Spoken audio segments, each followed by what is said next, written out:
తెలంగాణ రాష్ట్ర కాంగ్రెస్ మహిళా అధ్యక్షురాలైనటువంటి సునీతారావు గారి ఆధ్వర్యంలో ఈరోజు జరుగుతున్నటువంటి బతుకమ్మ సంబరాలు అంగరంగ వైభవంగా జరుగుతున్నట్టుగా కనబడుతుంది. ఎందుకంటే ఇక్కడ వచ్చినటువంటి మహిళలు ఎంతోమంది బతుకమ్మని పేర్చి రంగురంగు పూలతో పేర్చినటువంటి బతుకమ్మలు, పెద్ద బతుకమ్మ, తోడు బతుకమ్మ, చిన్న బతుకమ్మలతో ఎవరి కళ్ళలో చూసినా కూడా గాంధీ భవన్లో జరుపుతున్నటువంటి ఈ యొక్క బతుకమ్మ సంబరాన్ని వారు ఎంతమంది కోలాహలంగా జరుపుతున్నారు, వారి మాటల్లో ముఖ్య ఉద్దేశం, అసలు బతుకమ్మ సంబరాలు ఎందుకు జరుపుకుంటారు అనేది అడిగి తెలుసుకుందాం.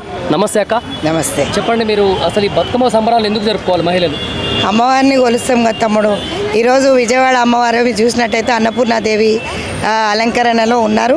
ఈరోజు మా అందరికీ కడుపు నిండా తిండి, మంచి భవిష్యత్తు, మంచిగా ఉండాలని కోరుకుంటాం కాబట్టి 100% అమ్మవారిని వేడుకుంటూ చెరువులు కానీ మన చెట్టు పుట్టలు కానీ అన్నీ మమ్మల్ని కాపాడాలని చెప్పి ఈ బతుకమ్మ ఉత్సవం. కాంగ్రెస్ పార్టీ ఆధ్వర్యంలో మీ నాయకులు, కార్యకర్తలు, మహిళలు ఎంతమంది ఉన్నారు తెలంగాణ రాష్ట్ర వ్యాప్తంగా? బతుకమ్మ ఉత్సవాలు మీ కాంగ్రెస్ పార్టీ తరఫున జరుపుతున్నారా అనేది నా క్వశ్చన్.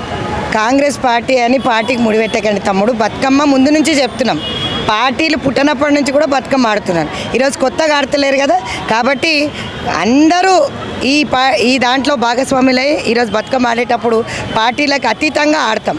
అంటే కాంగ్రెస్ పార్టీలో ఆడతాం, బీజేపీ పార్టీలో ఆడతాం, బీఆర్ఎస్ పార్టీ, అందరూ మహిళలే.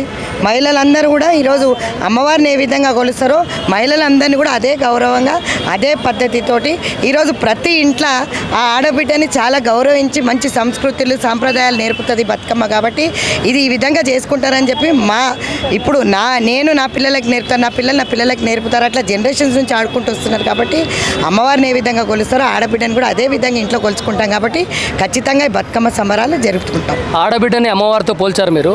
గత 2 రోజుల కిందట కొండ సురేఖ చేసినటువంటి వ్యాఖ్యలు చాలా సోషల్ మీడియాలో దుమ్ముదుమారని రేపింది. దానిపై మీ అభిప్రాయం ఏంటి? బతుకమ్మ పండగ సందర్భంగా నేను ఇట్లాంటి దానికి సమాధానం చెప్పాల్సినవన్నీ నిన్న మొన్న సమాధానాలు చెప్పాను. సో మీరు ఈరోజు ఆవిడ కూడా మహిళనే బతుకమ్మ ఉత్సవాలు చేసుకుంటున్నాం ఈరోజు గాంధీ భవన్లో. సరే, చేసినందుకు పెద్ద మనసుతో చెప్పాల్సింది ఆమె చెప్పింది, చేయాల్సింది వాళ్ళు చేస్తున్నారు. రాబోయే కాలం డిసైడ్ చేస్తారు తమ్ముడు. అగ్రనాయకులైనటువంటి వాళ్ళు ఏ సభలో చూసినా కూడా చెప్పరానటువంటి పదజాలాలతో వాడుతున్నారు. అది ఎంతవరకు కరెక్ట్ అంటారు? దానికి నీరు పోసినటువంటి, నాంది పలికినటువంటి నాయకులు ఎవరు అంటారు మీ దృష్టిలో? ఎక్కడి నుంచి వచ్చింది, ఎవరు వాడారు మొదలు అనేది చూసుకుంటే తర్వాత ఇప్పుడు ఎవరు వాడుతున్నారు అనేది ఆలోచించాలి. మీరు ఆ మాట చెప్పండి. 9.5 సంవత్సరాలు ఎవరు ఉండే అనేది వెనక మరలి చూసుకుంటే ఈరోజు బతుకమ్మ రోజు అది మాట్లాడితే బాగుండదు అనుకుంటా. అందుకే ఈరోజు అమ్మవారు ఏ తీర్పియాలనో ఇచ్చింది, రాబోయే కాలంలో ఏ తీర్పియాలని ఇస్తుంది. ఆ ప్రతిపక్ష హోదా కూడా కాపాడుకోవాలని అమ్మవారిని వేడుకోమని వాళ్ళకు నేను ఈ బతుకమ్మ వేదికగా చెప్తున్నా. మీరు న్యాయవాద వృత్తిలో ఉన్నారని తెలిసింది. రీసెంట్గా రిలే నిరాహార దీక్షలు జిల్లా కోర్టు కాడ జరుగుతున్నట్టు ప్రతి తెలంగాణ రాష్ట్ర వ్యాప్తంగా జిల్లా కోర్టుల ముందు అడ్వకేట్లందరూ కూడా రిలే నిరాహార దీక్షలు చేస్తున్నారు. దానిపై రేవంత్ రెడ్డి గారి దృష్టికి మీరు తీసుకెళ్లారా?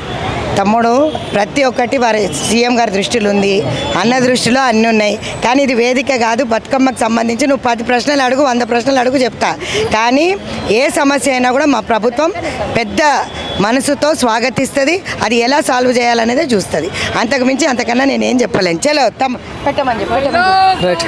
చూస్తున్నాం ఇప్పుడు మహిళా అధ్యక్షురాలైనటువంటి సునీతారావు గారి మాటల్లో ప్రభుత్వం ఎప్పుడైనా కూడా ప్రజల పక్షాన ఉంటుంది. మేము ఎల్లవేళలా ప్రజల పక్షాన, పేదల పట్ల ఉంటూ ఈ బతుకమ్మ సంబరాలు జరుపుకుంటున్నాము. మిగతా విషయాలు కూడా ఏదైనా ఉంటే ఇది సందర్భం కాదని చెప్పేసి వారి మాటలో తెలియజేసుకుంటున్నాం. మహిళలందరూ కూడా ఇక్కడ చూస్తున్నట్టయితే అత్యధికంగా పాల్గొన్నటువంటి బతుకమ్మ సంబరాలని అంగరంగ వైభవంగా మహిళా అధ్యక్షురాలైనటువంటి సునీతారావు గారు ఆర్గనైజ్ చేస్తున్నటువంటి సందర్భం చూద్దాం. వారి నినాదాలు కూడా జిందాబాద్ కాంగ్రెస్ అనే నినాదాలు వస్తున్నాయి.